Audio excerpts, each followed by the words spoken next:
पुरुषोत्तम महत्म्य 23वां अध्याय। श्री गणेशाय नमः। दीपदान का महत्म्य एवं फल।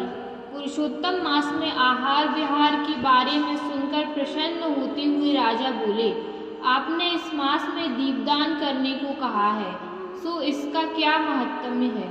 वाल्मीकि जी बोले, राजन, इस विषय में तुम्हें एक प्राचीन इतिहास सुनाता हूँ। एक ऐसे राजा से संबंधित है जो पूर्व जन्म में मणिग्रीव नामक दुष्चरित्र शूद्र था। इसने किस प्रकार उग्रदेव नामक भटके हुए दुखी ब्राह्मण की सेवा, जिसने उसके इस नारकीय जीवन से उद्धार के लिए पुरुषोत्तम मास में नित्य स्वप्न एवं दीपदान करने का उपाय बतलाया। तुम अब कथा सुनो, जिसे मैं संक्षेप में कहता हूँ। सौभाग्य नगर में चित्रबाहु नामक राजा महाबुद्धिमान, शूरवीर, क्षमाशील एवं धर्मों को जानने वाला और भगवान का भक्त था। वह भक्तिपूर्वक भक्तिभाव से भगवान की कथाओं को श्रवण करता था। उसकी पतिव्रता चंद्रकला नामक रानी अति स्वरूपवान और भक्तिप्रिय थी। वह महाभाग्यवान भगवत भक्ति में तत्पर रहती थी। राजा भगवान श्री कृष्ण के अतिरिक्त किसी अन्य देवता को नहीं जानता था। एक दिन उसने मुनि श्रेष्ठ अगस्त्य जी को अपने यहाँ आता देखा तो वह दंडवत नमस्कार कर उनकी आदर भाव एवं भक्तिपूर्वक पूजा कर उन्हें योग्य आसन पर विराजमान किया और उनके सामने बैठकर विनय पूर्वक बोला, आज मेरा जन्म, मेरा ग्रह, मेरा यह राज्य धन्य हुआ। आपके दर्शन से मैं पापों से छूट गया। अगस्त्य मुनि बोले, राजा चित्रबाहु, वास्तव में तू सब प्रकार से धन्य है। तू हरिभक्त और भक्त आश्रित है। विद्वान कहते हैं कि वो ही राजा धन्य है जो वैष्णव जनों का आदर पूजन करता है। ऐसे ही राज्य में ही रहना प्रजा को सब प्रकार से हितकर है।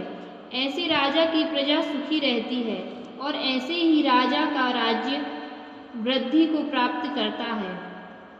तुम्हारे जैसे राजा के दर्शन कर मेरी दृष्टि भी सफल हुई और आपके साथ वार्तालाप से मेरी वाणी भी पवित्र हुई है।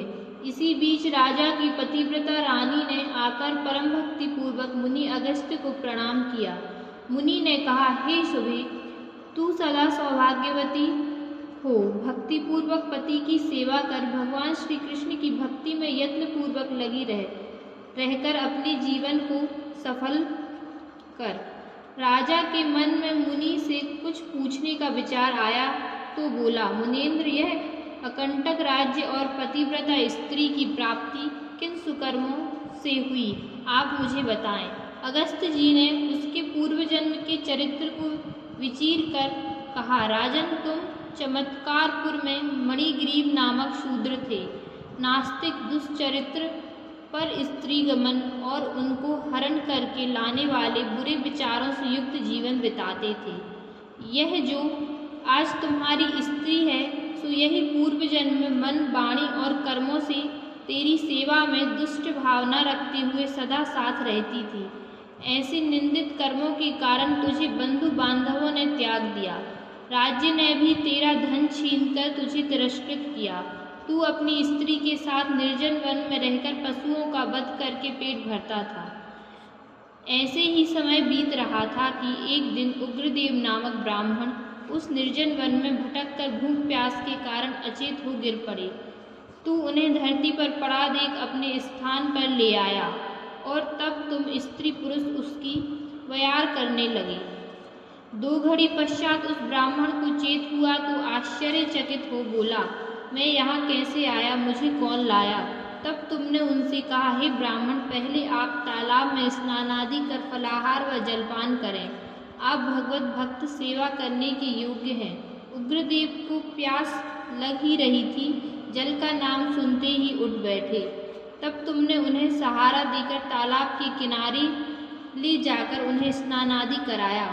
वर की छाया में ले जाकर बिठाया, जहाँ उन्होंने भगवान की पूजा की। तुम्हारी पत्नी आम के फल तथा कंदादि ले आई और सामने रख दिए। तब तुमसे ब्राह्मण ने पूछा, मैं नहीं जानता तुम कौन हो। ब्राह्मण अनजान का कुछ नहीं खाया करते। तब तुमने अपना परिचय दिया। ब्राह्मण ने फलाहार कल जल पिया।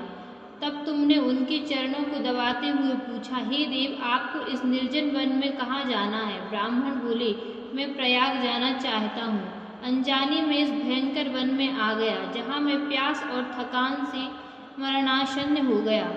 तुमने मुझको सेवा करके जीवन दान दिया। अब तुम ही बताओ, तुम्हें मैं क्या दूँ? स्त्री के सामने उग्रदेव ब्राह्मण के ऐसे मनोहर वचनों को सुनकर तुमने अपने इस जीवन से तरने के लिए कोई उपाय जानना चाहा।